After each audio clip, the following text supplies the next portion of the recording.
Content warning. Paradox Live includes themes of trauma, child abuse and neglect, violence, suicide, death, human experimentation, and gang activity. Viewer discretion is advised.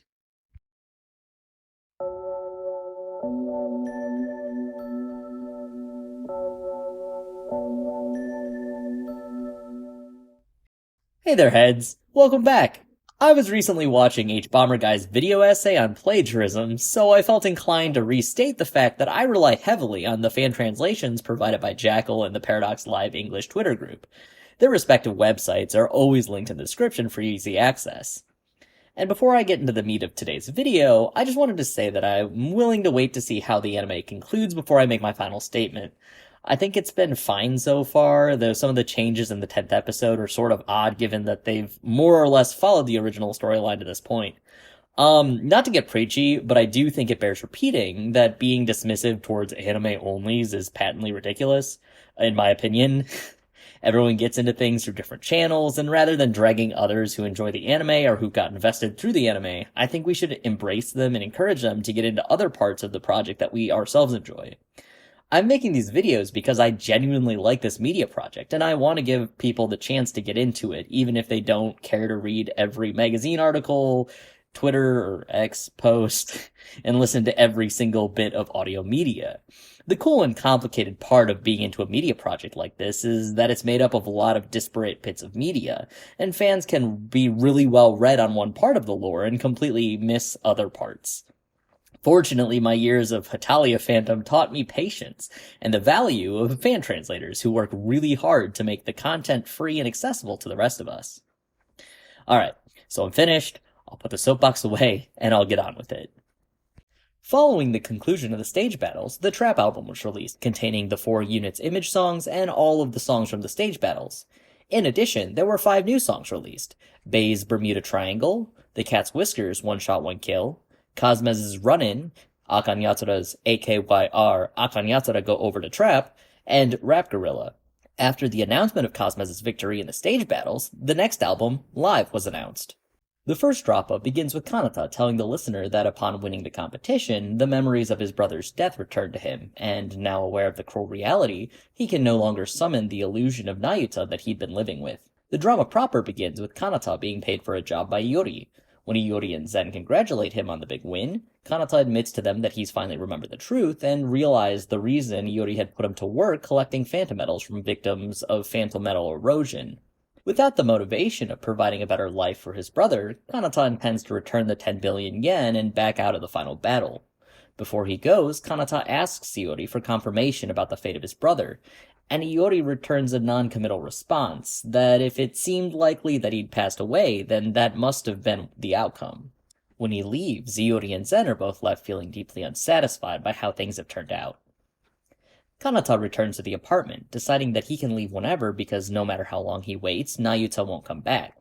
His reflection is interrupted by a knock on the door and Alan pleading to speak with him. When let in, he asks Kanata why he's backing out of the final showdown against Budokan. Alan tries to encourage him, asking if it wasn't Kanata and Nayuta's dream to reach the top. Kanata replies angrily that all along it's only ever been his dream because Nayuta has been dead. Alan takes issue with this, insisting that even if Nayuta had been illusion all along, Cosmez's music is real, and hearing it filled him with emotion. He tells Kanata not to insult Bei by implying that they would lose to a half-assed team with inferior music, and that Cosmez must face Budokan as the winners out of respect for the other teams who they fairly defeated. Kanata tells Alan that this is why he's always hated him, that it would just be a pain to face Budokan, and that he's done performing now that his brother is gone. The situation reaches its peak when Kanata lashes out physically, furiously screaming at Alan to get out. Alan is taken aback by Kanata's reaction and quietly exits, leaving Kanata to collapse to the ground, weeping, saying that even if he did want to finish it, he couldn't even sing or call out the phantom metal illusion of Nayuta to perform. The second droppa opens with Shiki on the rooftop again. He's slightly relieved to know that Nayuta didn't forget him, but rather that he was an illusion produced by Kanata who had never known of their friendship. He apologizes to the open air, feeling that Nayuta's spirit would be there if it were anywhere, and he apologizes for not having tried to stop Nayuta from taking a dangerous job or tried to reach out and grab his hand. Kanata appears, and realizing that Shiki knew his brother, he desperately pleads with him to give him any information about what happened that night. Shiki relays the events, deeply regretful for his inaction, and explains how his own rosary-shaped phantom medal represents the sins he carries with him. Despite all this, Kanata thanks Shiki for having been a friend to Nayuta. He says that he and Shiki are the same, that they both ran away from the hard situations they were in and shielded themselves. Kanata then says he's ready to end it all, giving up hip-hop and leaving town because he can't call out the illusion of Nayuta, and therefore Cosmez is no more.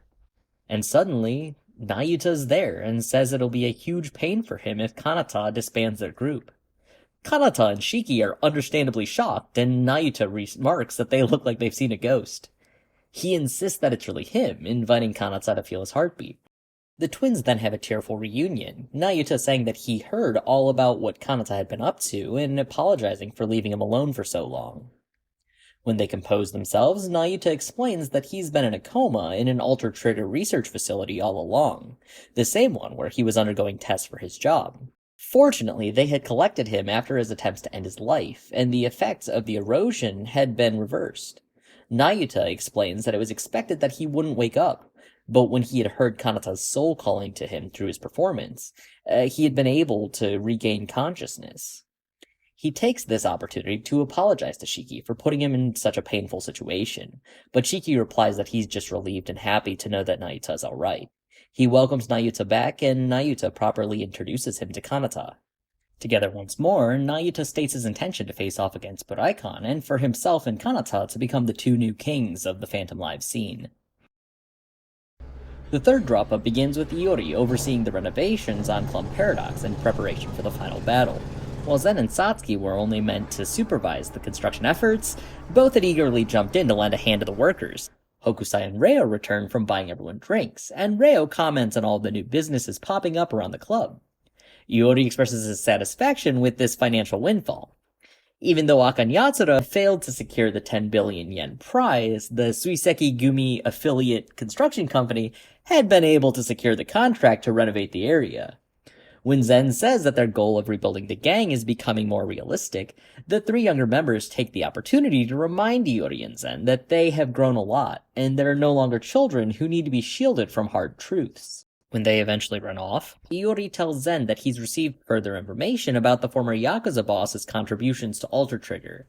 It seems the boss had suddenly withdrawn all financial support just before the raid, and Iori muses that Alter Trigger must have had something horrific going on behind the scenes to make him act so drastically. Furthermore, it's suspicious that the Alter Trigger labs were officially dissolved, and yet the organizers of Paradox Live, the competition that they had been secretly fronting all along, were able to invest in such a large development project on Club Paradox's artificial island. With that said, Iori declares his intention to keep investigating until their revenge can be fully realized. Meanwhile, Simon and Yohei are celebrating Simon's new ownership of the land where Bar 74 sits. Since their loss, they'd been preparing to lose the bar, but following the sudden disbandment of Alter Trigger, the bid on the land dropped drastically and Simon was able to buy them out. Yohei comments that Shiki is out again with the Cosmez boys, and Simon remarks that he's really grown and changed over the course of the competition. As the two old friends begin to ready the bar for service, Ryu busts through the door with a stray creature he found on the street. When Shiki returns, he finds Yohei scolding Ryu for having picked up an iguana from God knows where. Simon greets Shiki, and Shiki tells him about the records he found while out with Kanata and Nayuta, but their normal conversation is ultimately drowned out by Yohei telling Ryu that they are not taking another stray when they've already got a bunch of cats they look after. Ryu, Simon, and Shiki ultimately manage to convince an exasperated Yohei that they can look after the lizard until its owner is found. Simon finally says that Bar 74 is a place for those who need somewhere to go, and Yohei agrees that the bar really is a nice place to be. Checking in with Bay, Alan excitedly tells them about the construction progress on Club Paradox, and expresses his genuine enthusiasm to see the final battle between Cosmez and Buraikon. When asked why he isn't more disappointed not to achieve his dream of facing off against his idols, Alan says that even if they didn't win, Bay's music connected with people, and that was good enough for him. He says he's proud of their progress, and his teammates return the sentiment. They all thank each other for coming along for the ride and supporting each other. When asked about his condition following the Vibe stage battle, Hajun assures Alan and Anne that he's doing fine, and that he doesn't plan to quit until he can take his full revenge against his family. Following the public backlash against Ultra Trigger and its questionable research into phantom metal, the Yon conglomerate came under scrutiny for being a financial backer, and that stumbling block for the family was enough to appease Ha-jun's bloodthirst for the time being. Alan then says he's had something in mind since the final is coming up, and he wants Ha-jun and Anne's help in pulling it off.